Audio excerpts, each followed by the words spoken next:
देखिए दूसरी चीज़ ये है कि बाबर अगेन जब अपने आप को अलाउ करता है, परमिट करता है, तो फिर क्या होता है, this is what happens when he comes as an opener even in the one days. तो उसको यही रूथलेस अप्रोच रखनी चाहिए। जब उसको विकेट मिल गया, पता लग गया विकेट मजे का, मार मार के बुरता निकाल दिया। देखें दूसरी चीज़ ये है कि देखें बाबर का, मैं यही कह रहा हूँ, देखें अगर बाबर तीसरे नंबर पे आता है, चौथे नंबर पे आता है, तो फिर बाबर पे रिस्पॉन्सिबिलिटी बढ़ जाएगी। और एज अ प्लेयर उसको बड़ा होना है ना यार, प्लेयर बड़ा होना है, स्टारडम को और बड़ा करना है, तो फिर वो फिनिशिंग में जाना पड़ेगा उसको। फिनिशिंग में तभी जाएगा जब वो 1 डाउन या 2 डाउन बैटिंग करता है। एक सजेशन है, अगर वो ये करता है तो ऑब्वियसली कि वो फिर late down to the order जाएगा और फिर वो पूरे मैच खत्म करेगा। आजम के क्या कहने हैं, देखें ये एक बहुत ग्रेट स्टोरी है बाबर आजम, क्योंकि इतना प्यार इनको अपने फैन से मिला है। क्रिटिसिज्म भी बहुत मिलता है, क्योंकि जब आपका सितारा चमकता है तो फिर आपको अच्छे लोग भी सराहेंगे और अच्छे लोग भी मिलेंगे, क्रिटिक्स भी मिलेंगे।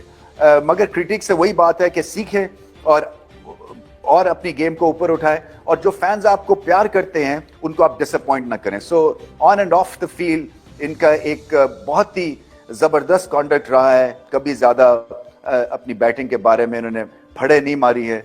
और क्या है कि आजकल के दौर में जहां पे स्लॉगिंग है, जहां पे चौके छक्के हैं, जहां पे एक अफरा तफरी दिखती है बल्लेबाजों में, जहां पे छक्के के बाद फिर एक और छक्का लाजमी सा हो गया हुआ है आजकल की T20 की क्रिकेट में, क्योंकि स्पीड कुछ ऐसी है।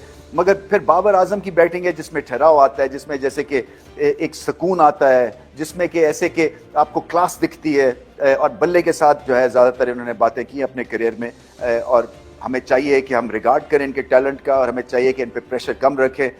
इनको ऑब्वियसली मेहनत हर दफ़ा करनी है, क्योंकि जब आपकी एक लेगेसी बन जाए और आप एक तरह से लेजेंडरी आपका स्टेटस बन जाए फैंस में, तो फिर आपको डबल मेहनत करने की जरूरत है। क्योंकि फिर जो फेलियर है ना, वो आपके लिए ऑप्शन ही नहीं बचता है, क्योंकि आपकी इतनी स्क्रूटनी होती है, इतनी एक्सपेक्टेशंस हैं, जो कि अच्छी बात भी है, क्योंकि एक्सपेक्टेशंस हैं तो तभी देखने के लिए। सो ये बड़ी अच्छी एक सिचुएशन है बाबर आजम के लिए। सो उन एक्सपेक्टेशंस के हिसाब से अपनी बैटिंग करें, और ये इसलिए अच्छी बैटिंग थी क्योंकि ये नॉर्मल बैटिंग की उन्होंने, कुछ उनको ज्यादा लॉफ्टेड शॉट्स खेलने की जरूरत भी नहीं है, क्योंकि वो देखें अभी तक अलोंग द ग्राउंड खेल के उनका 129 का करियर का स्ट्राइक रेट है, जो कि डिसेंट है।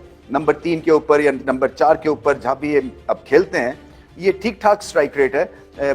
और ज्यादा इनको मदद मिलेगी, क्योंकि ये बाकी के जो बल्लेबाज हैं, ये इनके स्ट्राइक रेट ठीक ठाक हैं, मगर ज्यादा लंबे अरसे तक वो चलते नहीं क्रीज पे। सो बाबर आजम के साथ एडवांटेज पाकिस्तान को ये कि लंबे अरसे तक ये बैटिंग भी कर सकते हैं, और एक टफ बॉलिंग ऑपोजिशन के अगेंस्ट आपको इतना पता है कि एक टेक्निकली हमारे पास स्ट्रांग हैंड है, जो कि ऑपोजिशन को और अटैक को थॉट कर सकता है, उनको थोड़ा आर्म्स लेंथ पे रख सकता है। सो उनके लिए एक बहुत बड़ा एजाज है, पाकिस्तान के लिए बहुत बड़ा एजाज।